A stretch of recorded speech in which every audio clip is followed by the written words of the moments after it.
नमस्कार दोस्तों। MS Excel complete course के 11th वीडियो में आप सभी का स्वागत है। आज की वीडियो में हम MS एक्सेल में सीखने वाले हैं आप फ्रीज पैन और स्प्लिट विंडो का कैसे यूज़ करते हैं। आपके पास यहाँ पर व्यू टैब होगा, व्यू टैब में आपके पास फ्रीज पैन और स्प्लिट का ऑप्शन है।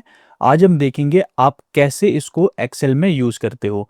इनका यूज़ क्यों होता है मैं आपको पहले समझा देता हूँ। जैसे फ्रीज पैन का यूज़ क्यों होता है, जैसे आपने यहाँ पर मैंने यहाँ पर डाटा लिखा हुआ है इस तरह से, आप देख रहे होंगे कि यहाँ पर सीरियल नंबर है, नेम है लिखे हुए और यहाँ पर मार्क्स लिखे हुए हैं और उनका टोटल किया हुआ है।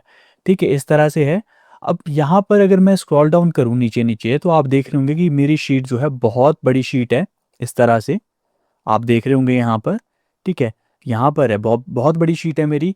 लेकिन जब मैं स्क्रॉल डाउन करता हूँ ना नीचे की तरफ, तो जो मेरे यहाँ पर ये सीरियल नंबर, नेम, मैथमेटिक्स जो मैंने यहाँ पर हेडर लिखा हुआ है ना, ये वाला मैथ साइंस वाला, तो ये वाला जो है मेरा गायब हो जाता है। जैसे देखो मैं यहाँ से इसको स्क्रॉल डाउन कर रहा हूँ नीचे को, अब जो है मेरे को पता नहीं लगेगा। जैसे मैं यहाँ पर नीचे जाऊँगा, अब मुझे ये पता करना है कि ये किसके मार्क्स हैं, कौन से सब्जेक्ट्स के मार्क्स हैं, ठीक है, या ये कौन से सब्जेक्ट्स के मार्क्स हैं, तो मुझे नहीं पता चलेगा इसमें। तो उसके लिए मुझे क्या करना पड़ेगा, वापस आना पड़ेगा, फिर से देखना पड़ेगा कि अच्छा ये साइंस की यहाँ पर कॉलम है, साइंस की कॉलम में जा कर के अच्छा मुझे यहाँ पर ये वाले मार्क्स पता करने थे, अच्छा साइंस के मार्क्स इतने आए हैं।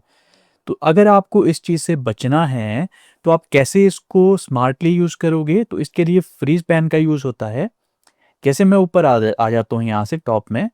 अब अगर आपको फ्रीज पैन का यूज़ करना है तो आप सिंपली क्या करोगे, जैसे आपका यहाँ पर ये ऊपर सबसे ऊपर ये वाली रो है और ये कॉलम है, आपको इसको फ्रीज करना है। ठीक है, अब आप कैसे फ्रीज करोगे इसको, सिंपली यहाँ पर आपको जो फर्स्ट वाला आपका यहाँ पर ये शिवानी यहाँ से शुरू हो रहा है ना नाम, यहाँ पर आपको क्लिक करना है लेफ्ट क्लिक माउस का और इस तरह से इस सेल को सिलेक्ट कर लेना है। उसके बाद आपको यहाँ पर व्यू में जाकर के फ्रीज पैन वाले ऑप्शन पर क्लिक करना है। यहाँ पर आपके पास 3 ऑप्शंस हैं। अगर आप फ्रीज पैन फर्स्ट पर क्लिक करते हो तो आपकी यहाँ पर रो भी फ्रीज हो जाएगी और आपका कॉलम भी फ्रीज हो जाएगा। ये फर्स्ट वाली ऑप्शन है। लेकिन अगर आप सिर्फ रो को फ्रीज करना चाहते हो, जैसे आपकी ये टॉप टॉप वाली रो है ऊपर वाली, अगर आप इसको फ्रीज करना चाहते हो तो सेकंड वाला ऑप्शन है। अगर आप सिर्फ फर्स्ट कॉलम को फ्रीज करना चाहते हो तो ये थर्ड वाला ऑप्शन है। पहले मैं दोनों को फ्रीज करके बताता हूँ कैसे ये फ्रीज होती है। मैं इस पर क्लिक करता हूँ। अब जब आप स्क्रॉल डाउन करोगे नीचे नीचे, आप ध्यान देना, अब आपकी जो ये वाली आपकी रो है, ये वाली ये फिक्स्ड हो जाएगी, ये वाली भी फिक्स्ड हो जाएगी। अगर आप इस साइड को जाते हो तो ये वाली रो भी, ये भी फिक्स्ड हो जाएगी, ये सॉरी कॉलम, ये कॉलम भी मेरा फिक्स्ड हो जाएगा। तो इस तरह से आप जो है इनको फिक्स कर सकते हो। अब मैं नीचे स्क्रॉल डाउन कर रहा हूँ, देखो अब मैं नीचे आ जाता हूँ, मुझे यहाँ पर ज़ोरा के मार्क्स देखने हैं। तो अब मेरे को जो है ऊपर जा कर के मेरे पास math, science, Hindi, English, computer यहाँ पर लिखा आ रहा है। तो मुझे अब ऊपर जाके देखने की ज़रूरत नहीं है कि अच्छा ये मैथ्स के मार्क्स हैं तो मुझे ऊपर जाके देखना पड़ेगा। तो इस तरह से आप फ्रीज पेन का यूज़ कर सकते हो। अब देखो साइंस के मार्क्स है तो मुझे पता चल रहा है कि 90 मार्क्स साइंस में है। अब मुझे ऊपर जाने की ज़रूरत नहीं है, ठीक है। तो इस तरह से आप फ्रीज पेन का यूज़ कर सकते हो।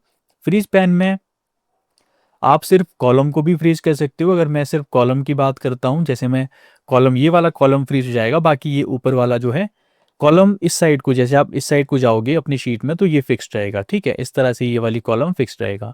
उसके बाद अगर आप सिर्फ ऊपर वाली टॉप रो करना चाहते हो तो आप सिंपली टॉप रो को भी कर सकते हो, ठीक है। जब मैं इधर को आ रहा हूँ, अब देखो ये मेरा कॉलम गायब हो रहा है, ठीक है, लेकिन जब मैं नीचे को आऊँगा तो ये मेरा ऊपर एज इट इज़ रहेगा। तो इस तरह से आप फ्रीज पेन का यूज़ कर सकते हो। अभी मैं इसको अनफ्रीज कर देता हूँ, ठीक है। अनफ्रीज करने के बाद ये देखो अभी मेरा ये गायब हो जाएगा इस तरह से। जब मैं इधर उधर जाऊँगा ना यहाँ से ऊपर नीचे या साइड में तो ये गायब हो जाएगा। आप फ्रीज पेन का यूज़ इस तरह से कर सकते हो। उसके बाद आपके पास स्प्लिट की ऑप्शन आती है। यहाँ पर स्प्लिट विंडो का यूज़ क्यों करते हो आप, सिंपली अगर आपको, जैसे मेरे पास यहाँ पर मुझे स्क्रॉल डाउन करके नीचे आना है, इस तरह से मैं नीचे आऊँगा। अब हो सकता है आपके पास लास्ट में आप कुछ आपने यहाँ पर सम किया हो, इस तरह से कोई चेंजेस आप कर रहे हो इस तरह से। यहाँ पर सपोज दैट मैंने यहाँ पर नीचे तक यहाँ पर इस सम का फॉर्मूला यहाँ पर लगा दिया। मैं होम पर जा कर के यहाँ पर ऑटो सम कर रहा हूँ, ठीक है। यहाँ पर मेरे पास सम करके आ जाएगा। यहाँ पर मैं इसका थोड़ा साइज़ बड़ा कर देता हूँ इस तरह से, ठीक है। अब मैंने सम यहाँ पर कर दिया।